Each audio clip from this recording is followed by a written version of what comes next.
Perfect. Thanks, Mayumi. Okay, well, welcome everyone to PAL session, and I'm pleased to introduce our speaker today is Dr. Steve Loken, and I'm kind of excited to hear what he has to say, not just about PLMS, but I'm hoping also just in terms of his own personal experience with leadership in pathology and medicine in general. Because Steve's, in addition to being a practicing pathologist in Nanaimo in Vancouver Island, he also has quite an extensive history in kind of leadership and admin. He actually did the physician leadership program at Sauder Business School at UBC in 2015. And he's taken on kind of quite a bit of leadership roles, not just in lab medicine, but even in medicine in general on Vancouver Island. And uh, fairly recently, he took on the provincial medical lead role for the PLMS. And so I think he's going to hopefully share some of his experience and wisdom with us today. So welcome, Steve. Awesome. Thank you very much. Yes, so I'm Steve Loken. Yeah, I'll just jump into this. We'll talk about me later. Just get right into the presentation. And I'd like to kick off first with a land acknowledgement. And so from the PLMS perspective, our offices are located on the traditional unceded territories of the Musqueam, Squamish, and Tsleil-Waututh First Nations. But myself, I'm actually based in Nanaimo, which is the traditional lands of the Sunemu people. And I think I'd just like to take this opportunity. A book was recommended to me by a colleague a little while ago called Medicine Unbundled. And Nanaimo, if you don't know, was the former home of the Nanaimo Indian Hospital. I think it's worth just, if you have the opportunity to read some of the history of Indigenous experience in healthcare, it's an interesting perspective and changes how I view our interpretation of access to healthcare. It's more than just having a facility in a location, and it's really about how we welcome Indigenous partners into our practices.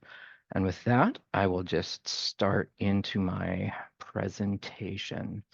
So for this presentation, I was hoping to cover sort of three big areas, talking about first, just to give people who aren't familiar, a little bit of background on what PLMS is, what our governance structure is, our partnerships, and some of the projects and work that we do. And then building off of that, I want to dig into some of the pressures that we've identified through our projects that the BC lab system is facing, and then turn attention at the end of the talk just to talk a little bit about the difference between cost and value in lab medicine and how we really need to sort of change how we sell ourselves to the health system and not just look at us as a orderable entity on a checklist. So our overall mandate, PLMS, which is Provincial Lab Medicine Services, we operate under the authority of the Lab Services Act, and the purpose of us is to pursue a cohesive, interrelated laboratory in a manner that supports equity and access and ensures patient safety through high quality, well-coordinated lab services. And so the challenge that we face is we have this objective to accomplish, but very little in the way of actual authority or budgetary control. So all of our work, or a majority of our work, is done through relationship building, alliances, partnership, and connecting the right parts of the system together. And it's actually a rewarding way to work because the human component of this job is quite enjoyable. And so we have currently, this is from our last year's strategic themes, four big strategic themes that we talk about. Number one, engagement and enablers. And so that's really bringing people together and trying to provide business models and support to our partners in the lab system. Second theme, clinical strategy and innovation. Again, big picture, what are we trying to do for the province to enhance lab medicine? And are there ways where we can make innovative or transformative actions to really improve lab service delivery? System three, strategic system partner that builds more again on the relationship building. And I'll get into listing out a lot of our partners and relationships that we have. And then four, it's really the values, culture, and stewardship, and trying to build like a resilient organization, not just within PLMS, but within the lab system as a whole. And as I was thinking about this presentation today, so actually an anatomic pathologist, and I'm covering frozen sections today. And so to be available for this, one of my colleagues, Dr. Adegbola, is covering frozens for me. And for me, that's sort of represented a microcosm of what we're trying to accomplish. It's just people within the lab system helping people out so that we can each accomplish all of our goals. And it's, in a big world, that's where we want to get to. So I just want to take a bit of time, describe who we are. A lot of small print on this slide, so don't worry about the details or anything. But at the top, we have our esteemed Chief Diagnostics Officer, Craig Ivney. I suspect most of you will have encountered him some point in time, and I know he's on this call right now. Excellent, long history of strategic level thinking in lab settings across Canada. Excellent at building relationships. And then in our executive, there's the three of us under Craig. Marlene Halashef deals with our sort of corporate entities and is really on the business and the contracts, does a lot of that invisible work that helps projects move forward. And, we as medical professionals might not actually see or appreciate how hard it is, but she's incredibly effective. And then there's my partner, Senior Executive Director Brenda Jackson, with the operational control for PLMS Labs. And then at the side, of course, is me, Chief Medical Lab Officer. And so this is what I want to talk a little bit about what my role in the province is. And so I have under me, the people who report to me, the chairs of the discipline committees, which I'll talk about a bit later, head of analytics, which also happens to be me. We'll be recruiting shortly for a medical and clinical quality lead, which we think is a very important role, and we want to rejuvenate that. It's been vacant for a while. Then I also have Doug Morrison with PBCO and a variety of other medical and clinical consultants. We have data consultants who, they're medical data consultants who help us with some of our data analysis and the actual medical questions of what we're trying to solve. And so if you dig into what my formal uh, job description is supposed to be, it's like medical staff leadership, strategic planning and policy. We do a lot of that. We do a lot of close work with the Ministry of Health and sort of trying to translate the objectives of the ministry into functional, how are we going to execute this in the lab world? External liaison and partnership development, lots of meetings talking with different parts of both the lab system and the healthcare system in general. And as Tyler mentioned, yeah, part of my history, I used to be, for 3 years, I was an executive medical director with Island Health. And I had not only responsibility for lab island-wide, but I also had responsibility for diagnostic imaging, emergency medicine and ICU, patient flow, and then all hospital operations for Central Vancouver Island. So the main takeaway I got from that, which I think helps my perspective in this job, is the impact of lab on other parts of the healthcare system. And I'm hoping that I can bring some of that experience here and actually help us integrate with healthcare overall. And then there's some academic and, the safety and quality issues that are also under my portfolio. But I want to talk now, really dig into some of the relationships that we build, because that's really the core of what PLMS is. We bring people together, connect the dots, make things work. I I was afraid to list the partnerships that we've developed because I know I will miss someone. That's just so I apologize to anyone we've missed. But some of the groups that we work with, all of the health authorities and health organizations in the province, are private lab partners, both Life Labs and Dynacare. Really close relationship with Ministry of Health, and I think that helps. We're in that place between the healthcare system and the political system and can sort of translate the big picture goals that the ministry has and bring it down to a, medical professional, healthcare related, how are we going to get this done? And then we've got partnerships with obviously the Department of Pathology at UBC, working both on development of like the Bachelor of Science or Bachelor Med Lab Science program, some co-op programs, and some research as well. Provincial Blood Coordinating Office, PBCO, extensive partnership there. Doctors of BC and the BC ALP, one of the projects we're working on there, looking at some of the workload models and trying to facilitate how we can bring agreed upon workload models into the practice of lab medicine. Other partners, provincial digital health and information systems, everyone touches IT in lab.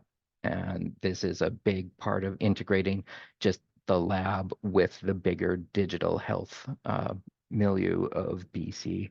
Lab Advisory Council, that's the VPs of all the health authorities who are responsible for lab. We meet with them regularly and provide updates. This Chief Informatics Officer and Chief Financial Officer councils, we provide updates and get feedback from them on the directions that we're taking.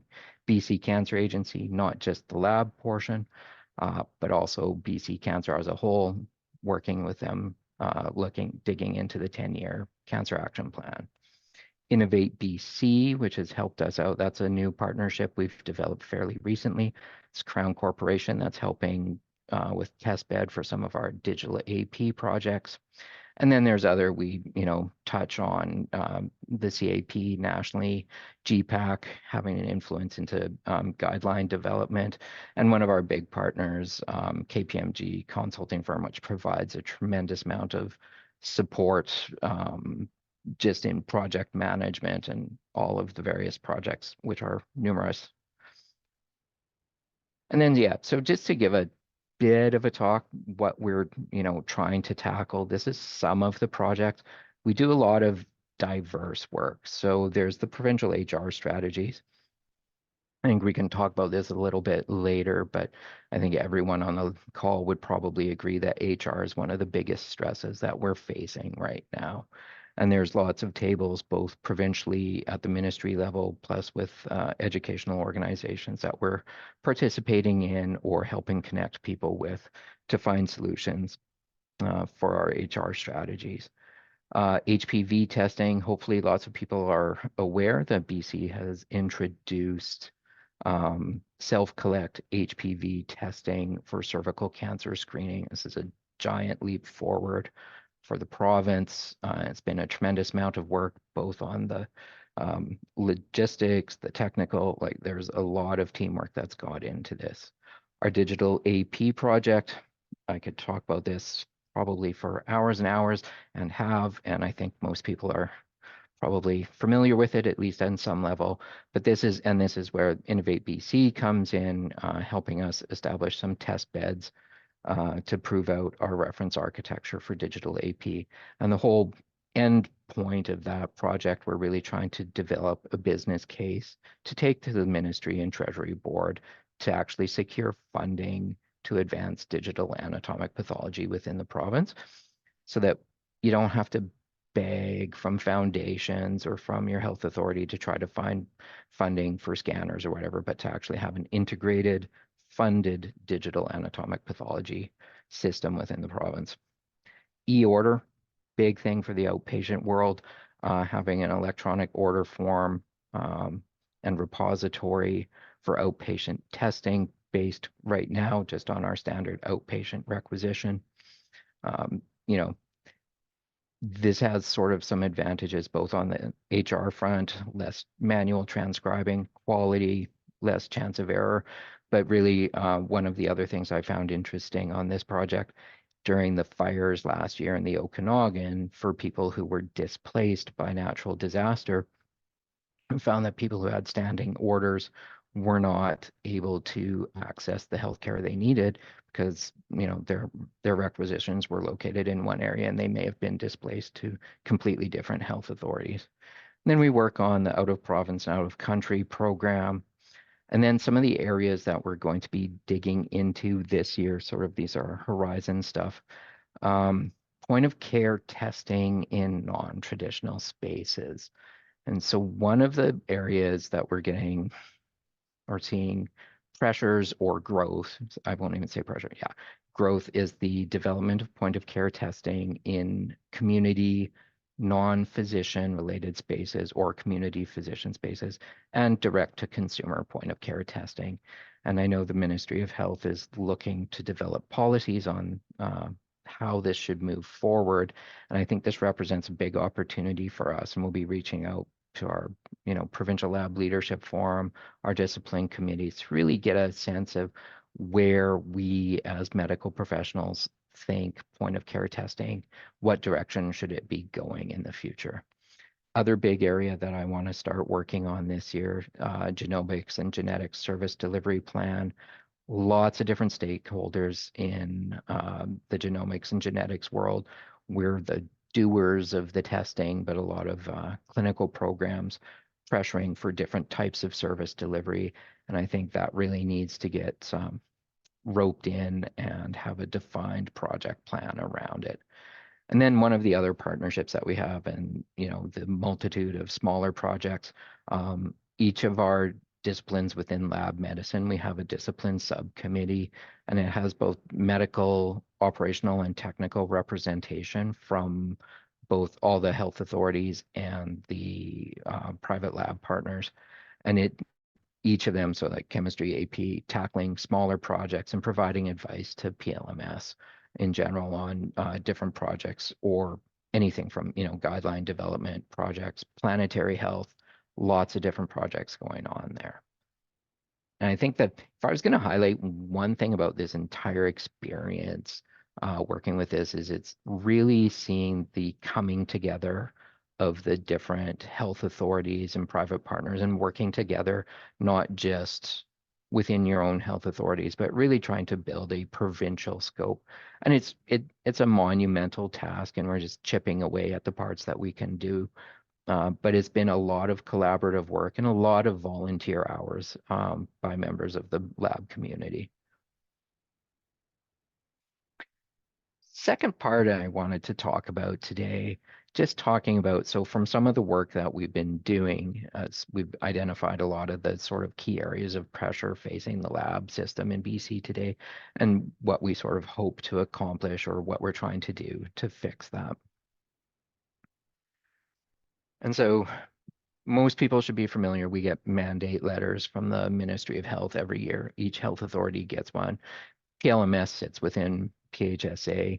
And so our mandate letter, we've got one of the things we're trying to accomplish is the complete collaborative work with the ministry and regional health authorities to implement a cross-sector provincial plan and service coordination for pathology and lab medicine. So lots of words, but basically figure out how we're going to do lab medicine in the province, not on an individual basis, but as on a system level. And so first step that we really wanted to do, this is where our relationship building comes into play. Reach out to a bunch of different people, partners within the lab system in the province. And so we've had meetings with all of the health authorities, private partners. We've met with our discipline committees to get different perspective, leadership within PLMS. We've also reached out and had conversations with Ministry of Health, the Coroner Service, various entities within PHSA, including, supply chain, data governance, just to get that really big comprehensive picture of what everyone is facing. And we asked basically three questions. What are you working on? What are the things that are, blocking your advances, or what are the opportunities for improvement that you can identify? And what can we as an organization do to help overcome them? And we primed those conversations a little bit, just giving a bit of an outline of sort of projects that we have on the go, pressures or initiatives that are emerging from either ourselves or from the ministry, and then let the conversations just flow and gather the information. And then basically to this point, um, we've identified 8 significant categories of pressures on the lab system. And I just want to dwell on this for a little bit, talk a little bit about each of these. And this is by no means comprehensive. There were a lot of individual, each health authority or each organization also highlights individual things that are specific to their world. But in the grand scheme of, what are the common things that labs is facing, first one on the list is just the importance of defining what a high functioning lab system is. And so, yeah, part of the mandate letter was, to ensure a high functioning, high quality lab system. And a lot of places we've noticed we lack common definitions, even for things like or turnaround time, error rate. We're all regulated by DAP, so there's some commonality, but there's a lot of variability or ambiguity about how we're going to define what is successful, what is the final goalpost that we're trying to achieve. Biggest thing that touches everyone, health, human resources. And there's the obvious culprits that everyone seems to be short of, the MLAs and MLTs for sure. Some areas we're seeing shortages of, physicians and clinical lab scientists. And then the other areas that people are really starting to highlight and become aware of, IMIT, HR shortages, project managers, things like that. The background things that make lab work, and we're all feeling that and feeling the stress. Third point that people have highlighted for us, the importance to be heard in strategic planning sessions across the health system. You know, Common theme that, changes to healthcare elsewhere are impacting lab, and lab is either not at the table or last at the table. And I think one of the sort of examples that people have been highlighting, and I was asking specifically about it, is, the 10-year cancer action plan and how, we need to make sure that lab is a key part and involved in the development of that plan and its delivery. Fourth area, digital enablement, integration within a disconnected lab system. We see this a lot because we're independent health authorities. You've got, different lab information systems or similar systems, but different versions, and how those can communicate with each other seamlessly, and reduce the risk of patient error. Because whenever there's a disconnect, we're seeing examples of quality degradation, increased error, and we're really trying to work and see what can we do.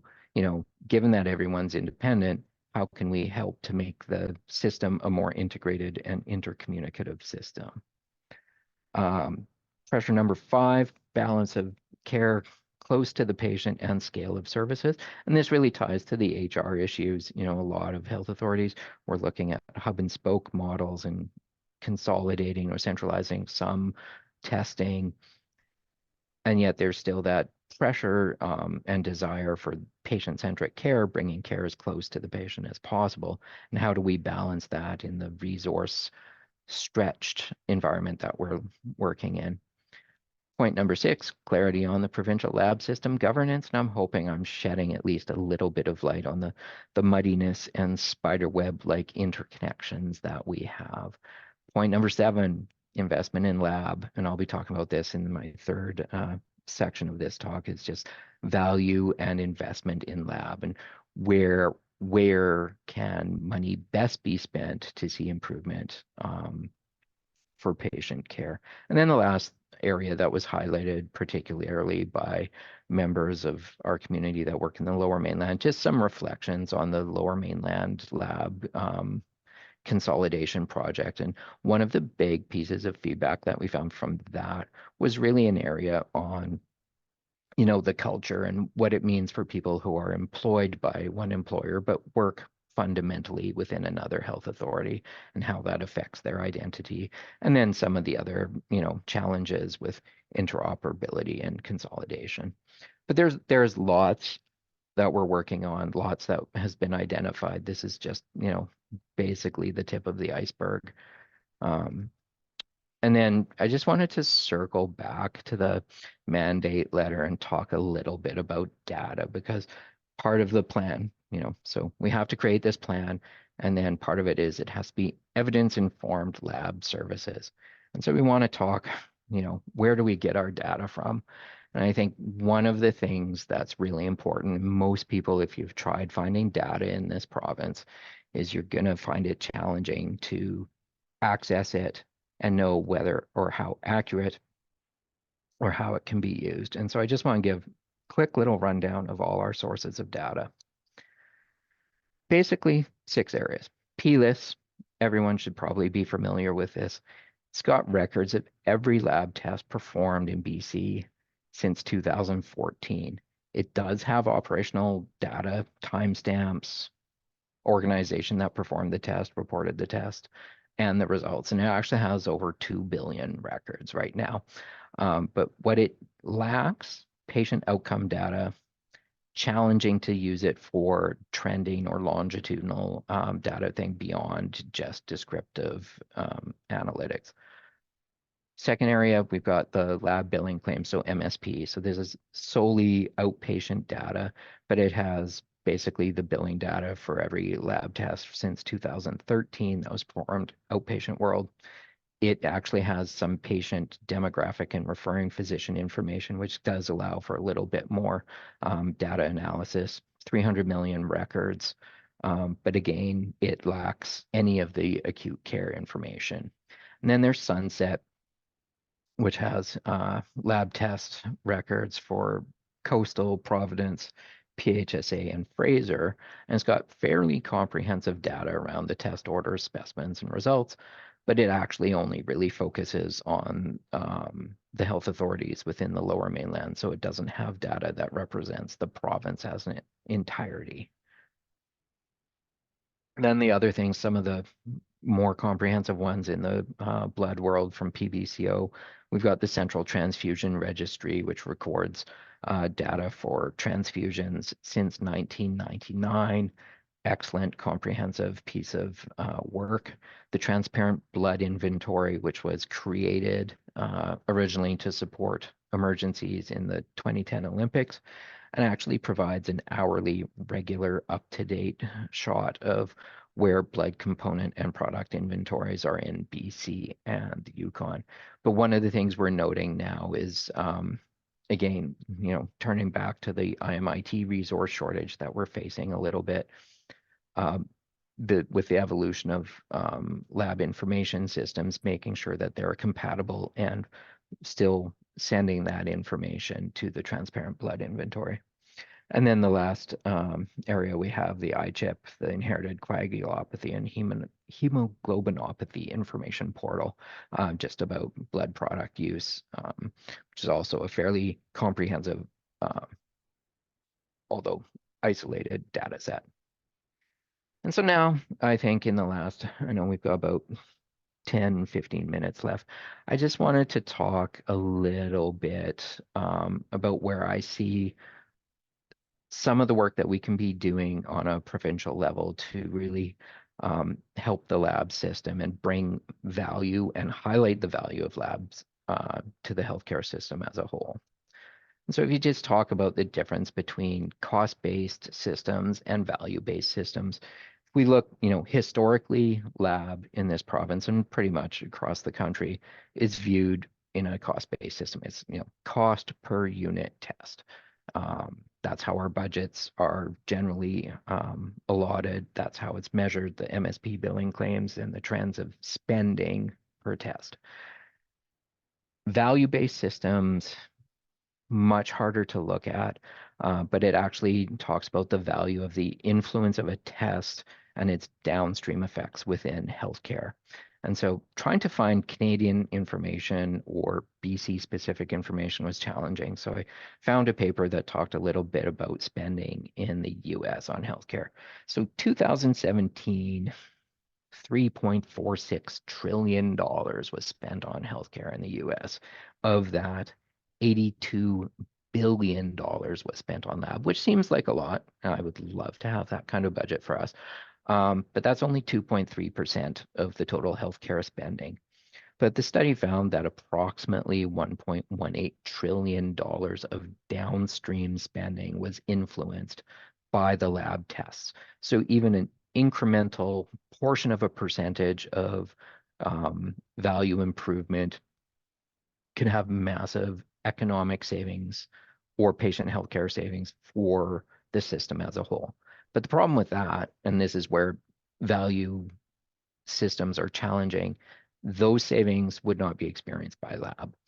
So it's hard to persuade an increase in spend in lab that will see savings in a completely different silo. And so I, did a little bit of a lit search and tried to find areas where people thought value could be added. And I found a little bit of a review article by Graham Beastall, and he broke it down, nice acronym, science. So areas where, we can add value, standardization and harmonization, clinical effectiveness, innovation, evidence-based practice, novel applications, cost effectiveness, and education of others. And that's, I mean, there good article, lots of information, more than I wanted to dig into today. So I, did some more looking and looked at one that had areas to add value, and I'll focus on these a little bit. Just the providing test results, test consultation, and the financial value of testing. And so if you look at test results, most of our, primary quality measures are focused on accuracy and speed. And Nader and colleagues did one study looking at stat lab testing and the error rate. And I think it was around 1,700 hospitals that they looked at. Overall, they found a 0.3% error rate in lab testing, which really speaks to how much effort we've placed on the analytical process and keeping our error rates down. Of that 0.3%, 61.9% pre-analytical error, 15% analytical, 23.1% post-analytical. So basically, my takeaway from this is, we have a well-established system for providing accurate and timely test results.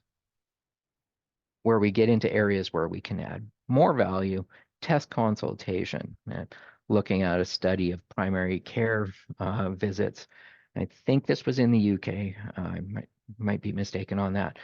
But the study found that in primary care visits, 34 or 31.4% of the visits had lab tests ordered.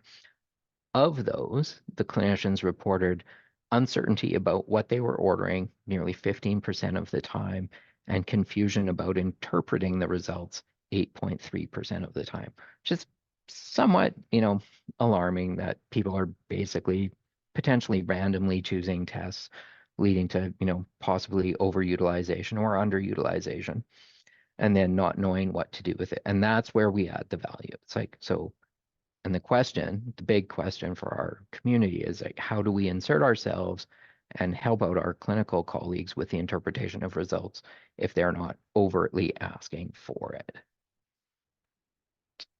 Carrying that on, looked at a meta-analysis, 15-year meta-analysis. And one of the most interesting things I found, they were looking at the differences between overutilization and underutilization of testing. And I know when we look at lab budgets as a whole and things like choosing wisely, we're really focusing on the overutilization.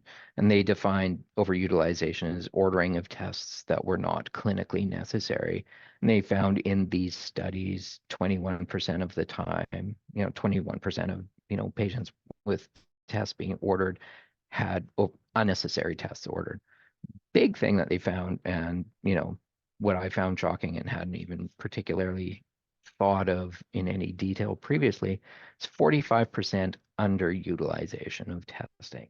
And so this is where people don't order a test that they should have ordered, which would have positively influenced the outcome of the patient downstream. And even when they adjust for various, different size of studies and a bunch of other factors, they some 95th percentile, they were looking at around a 32% of underutilization. And so that's something, we haven't really tackled. And it's, again, big question, and I'd love to have a discussion about this after, is, how can we help influence that so that we're actually, at the end of the day, providing better healthcare for the patients, whether it's a cost to the lab or not. And then the bigger question is, how do we persuade funders of the healthcare system that increased testing might actually be the right direction to go? Then the last sort of area, just talking about financial value. And this was just a quote I pulled from this paper. And it's basically, historically, the value of lab has been viewed in terms of our efficiency and minimizing the cost, while providing quality, delivery, and flexibility, and not looking at the value, the actual value to a patient. Do we, when people order a test and it comes back maybe as a false positive, what are the negative effects to patients? How do we value that? And the big question where I want to see us sort of having influence within the ministry is looking at, this is the value lab provides. It's not just the cost per test. We can become as efficient and lean as you want, but if you look at the system as a whole, this is where we have to go and look at the value we're providing to our patients of the province overall. That's my bibliography. I can provide that later if anyone wants it. And I think now we can turn it back over to Tyler and talk about questions. Great. Thanks a lot, Steve. I think a lot of important messages that you have in there, which is kind of like, you know, I think when you have kind of such a large mandate, and like you said, not a lot of resources to do it, I think the partnerships aspect that you're highlighting is really important. And I think that can also that approach you had with engaging stakeholders, which is looking for how can we provide value to you, I think is a really good approach. And I see a raised hand from David. So David, do you want to start? Yeah. So thank you for the wonderful presentation. A couple of questions. One is, what is your vision or idea for how your organization will intersect with the pathology research enterprise, particularly that enterprise focused on the development of biomarkers for potential clinical use? Good. And the second is how do you think that AI-based decision support systems within hospitals, which presumably will increase the quality of patient decisions, will impact lab utilization and the value proposition that labs can offer? Thanks. Excellent. Small questions. On the biomarker question, it's actually very timely. We had a meeting probably 2 weeks ago delving into that very topic about, we have basic researchers identifying biomarkers, and really entering the translational area of how do we develop those, get them, determine if they're market worthy, get them to market. And so we sat down, brainstormed, and it's really, again, this is part of that building the partnership thing, connecting them with people who are involved in the health technology assessment community, the university level translational research programs and patent programs. So I think, yeah, there's a lot of work going on, and I think right now we're at this stage of just trying to connect the dots. The clinicians who would be ordering those, see what their opinion is in terms of how useful it would be. There's vendors involved already looking at developing instrumentation to do the testing in a market-ready sense, and then bringing all those partners together and sort of getting, helping. It's not our role to develop them as PLMS, to bring anything to market, but to get the people together so that that work can go forward. Then on the AI front, I mean, that's where we're going to be. The hope, yes, I would like to think that decision support AI algorithms will improve lab utilization, whether that's through increasing underutilized tests that should be appropriately ordered or decreasing overutilization. biggest question in that system, though, is the data that feeds into those algorithms and the environment and market where they're developed. And I think depending, if it's an American product or a European product versus a Canadian product, we might actually find different results from that.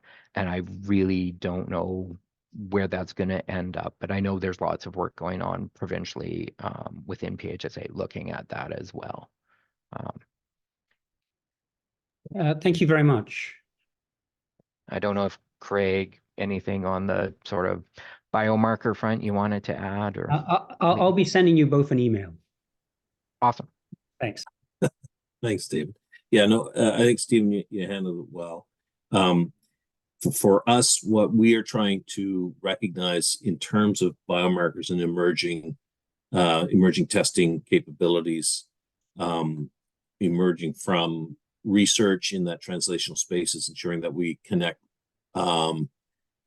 with the Ministry of Health and with the HTAC folk much earlier on, I think, is our objectives, because in this province, it very much is a strong control environment in terms of how new lab tests get funded and get supported. We know that in certain circumstances, it's much more straightforward than in other circumstances. So we're trying to help out in both of those scenarios.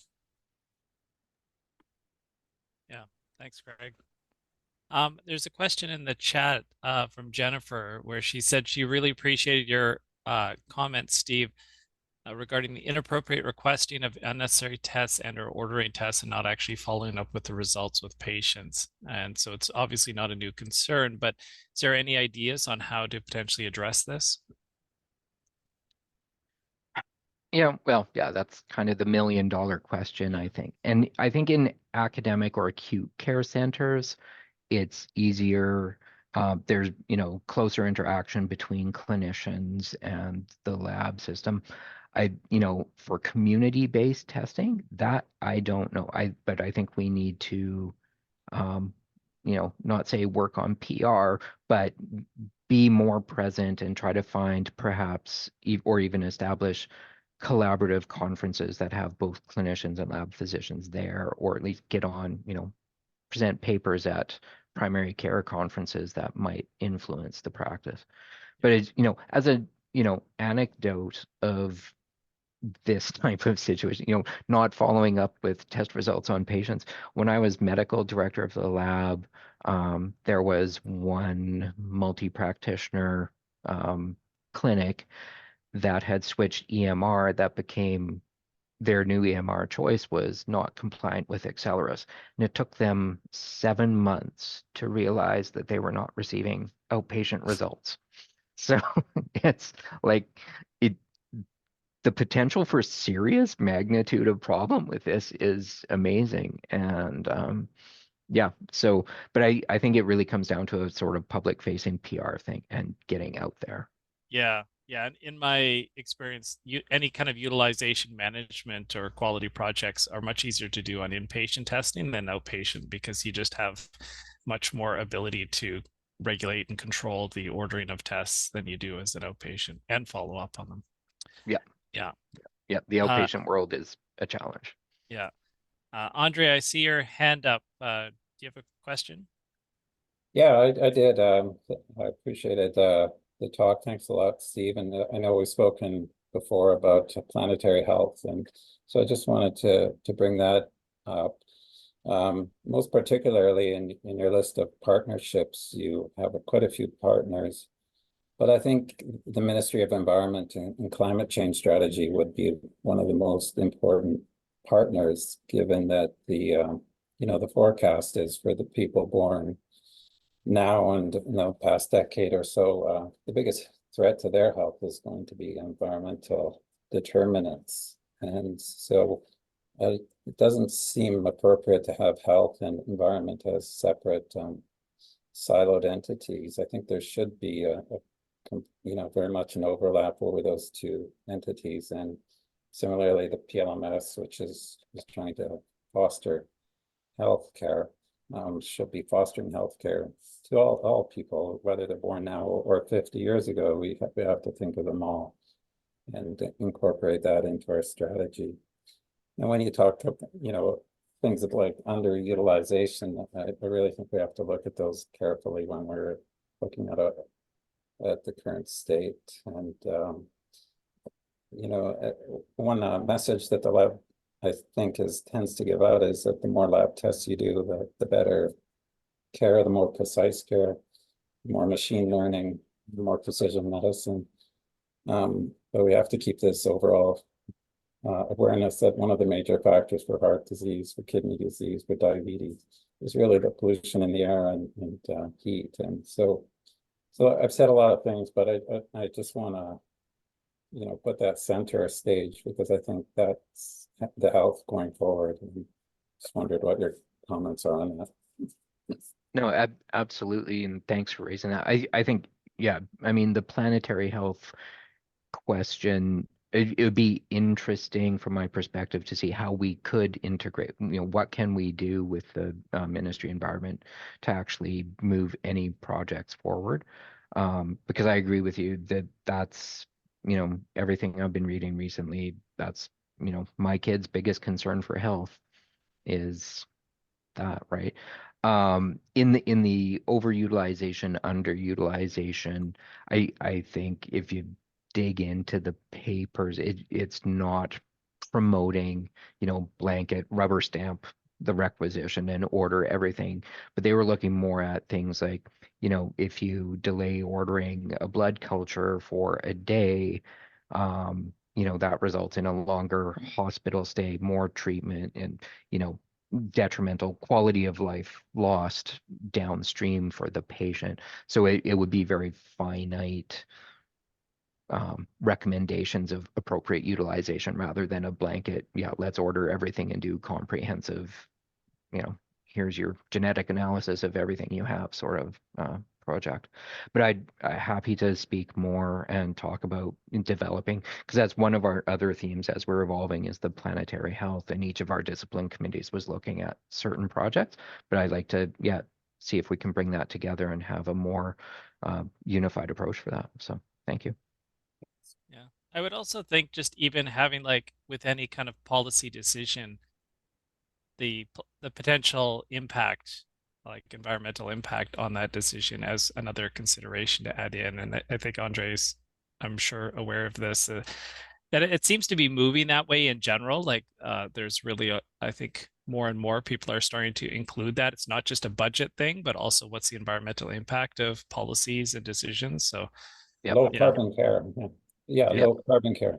Yeah, and it's a very important point. The net carbon output, if you prevent a serious illness, then obviously you're having a positive impact on the environment by preventing the care and therapies that come with that. So it's just the overutilization and overdiagnosis, overtreatment. Those are real issues that we have to pay attention to. Craig, did you have something to add to that before I go to Lee's question? Yeah, Andre, thanks for raising the planetary health. I just want to acknowledge that PHSA has launched a planetary health office, and we hope to be working more closely with them with a lab lens, and ideally through them to broader systems, of course. And one of the things as well that some of the low-hanging fruit for us in terms of lab procurement, we're always turning over equipment, is to challenge our supply chain to be much more aligned with planetary health best practices, and to actually value that in terms of when we go to market as well, because we are, we consume a lot of products, and as I say, we turn over equipment fairly regularly. So we have the opportunity to make those kinds of statements as well to impact on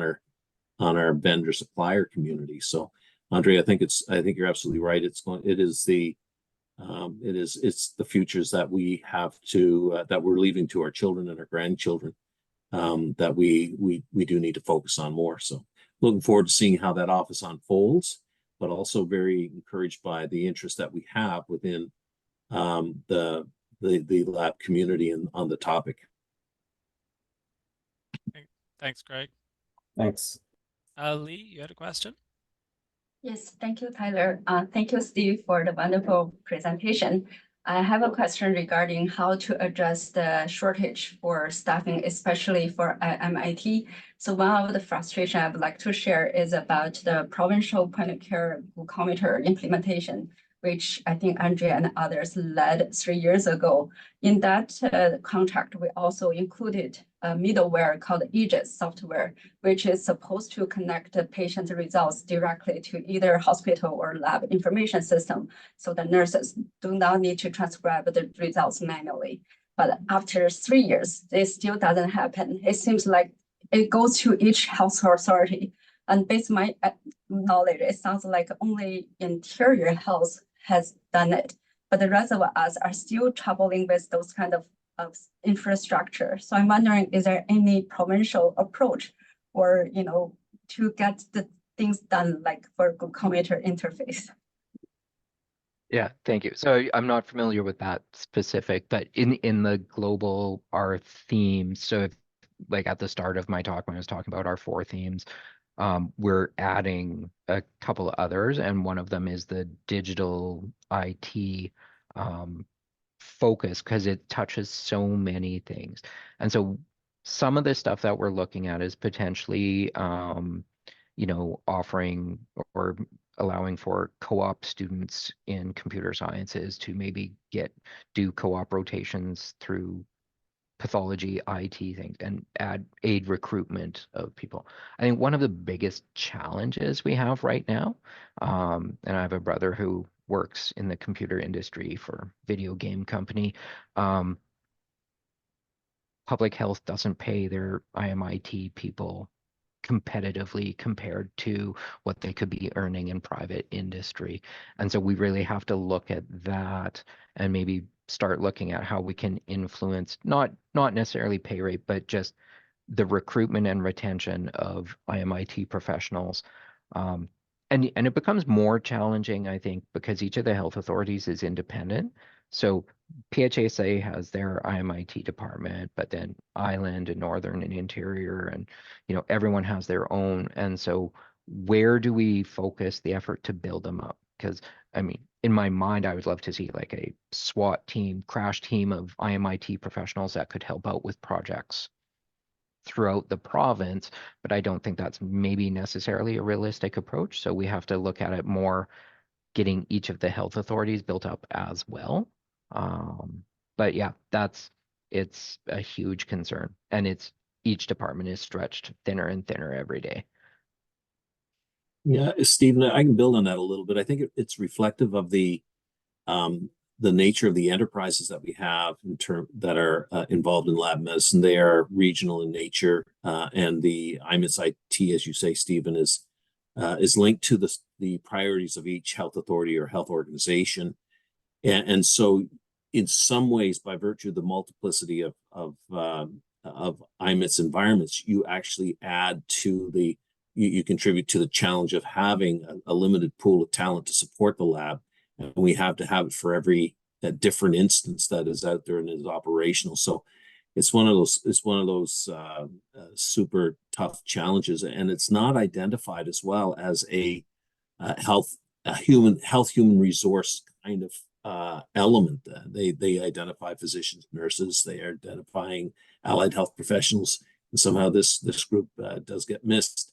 And so it's one of it's a compounded issue in British Columbia because we have a multitude of and lab enterprises. If you look at say an Alberta environment where you have a single lab information system for the entire province, they have a more manageable IMITS environment, and the clinical informatics is able to focus much more fulsomely, and our resources have to be spread over different Meditech systems, different Cerner systems, different Clinisys systems, and lab systems, etc. So it's really a super deep challenge. And when it comes to point of care, you also have to engage inside the broader hospital to set those systems up to work in that environment. And that's where you butt up against hospital or health authority priorities in the IMID space. So that example is real. And I think we're going to potentially see more of that in the future if we're not able to unlock some of the capabilities that we have.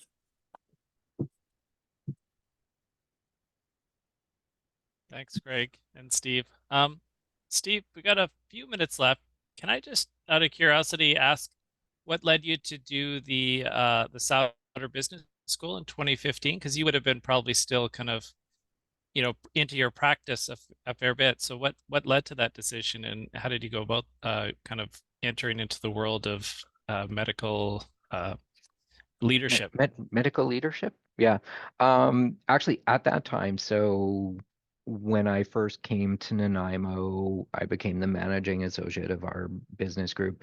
And then very quickly, I also was hired into the medical lead position for lab in Nanaimo, but that also stretched, what fell within my geographic responsibility was Tofino, West Coast, Oceanside, Nanaimo, Cowichan, and Saanich Peninsula and the Gulf Islands. That was the geography that I was responsible for.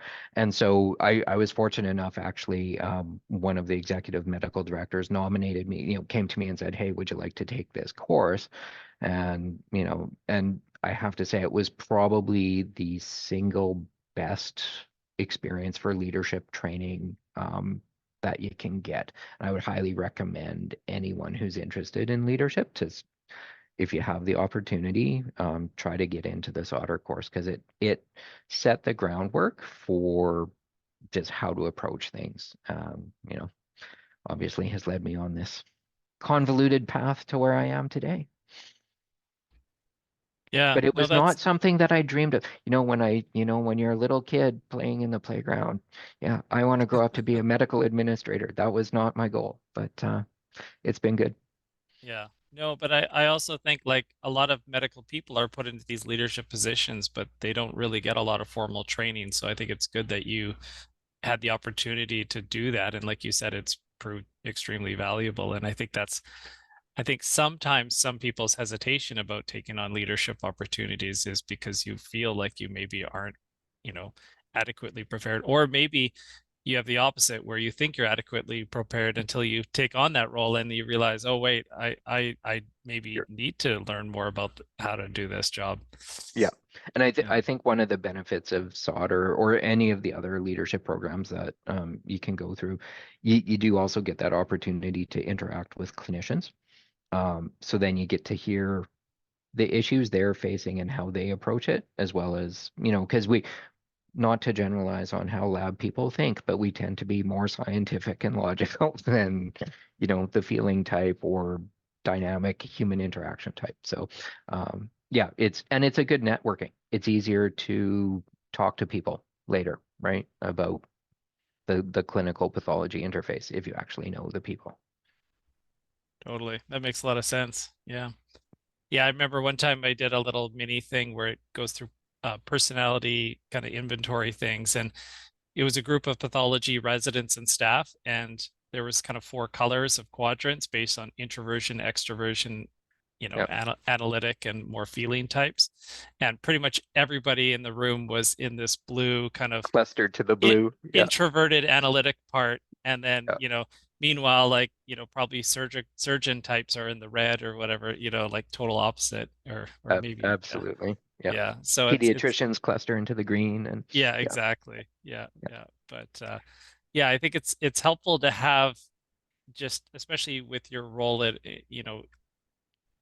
interacting with different medical groups, is that kind of awareness of how different, like, because surgeons as a group are going to think quite differently than pathologists, and so finding ways to kind of relate and Yeah. communicate. And then similar to admin types like bureaucrats and whatnot, like probably other Exactly.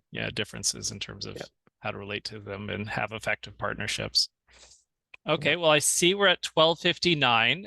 So yeah, great discussion, and thanks very much, Steve and Craig, for coming today and going through the kind of evolving PLMS strategy, and I think you've got the right approach, and hopefully we can kind of continue to kind of foster these partnerships, and that the October election doesn't disrupt anything there either.